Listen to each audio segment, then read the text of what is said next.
How would you write this essay?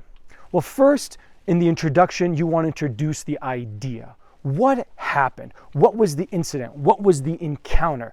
Put the context in place, kind of like a movie. Put me into the motions, put me into the scene. What is happening? Okay? And don't become too descriptive and then drag the introduction for far too long, but enough to really put me in the place of what is going on, whether it's that travel experience, the person that you encountered, the volunteer experience, the medical challenge, or whatever it is. Give me that context, that experience. What kind of happened on a general macro level? The second paragraph is where you really want to start dissecting the experience, not just telling me what happened, but then go through it. Tell me about the emotions. Get raw, get personal, really get into that experience in and of itself and how it impacted you. Just again, don't be very descriptive, but not overly descriptive so that the intro is short and this part is way too long. You still want to make them somewhat equal.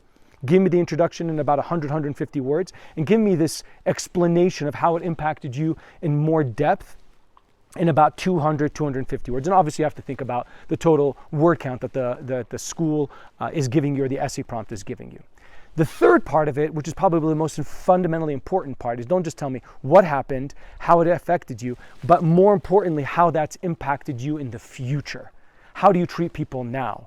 How has it changed your mind in terms of the way you act, what you do, what other volunteer experiences you take on, other travel experiences? Has it made you more open-minded, more empathetic, more emotionally connected to yourself, to other people, right? That really is where the hardest part of this job is going to be, because it's less descriptive of just facts and more thought and catharsis of thinking about your experience and how it's impacted you, which is probably the most important part of this essay.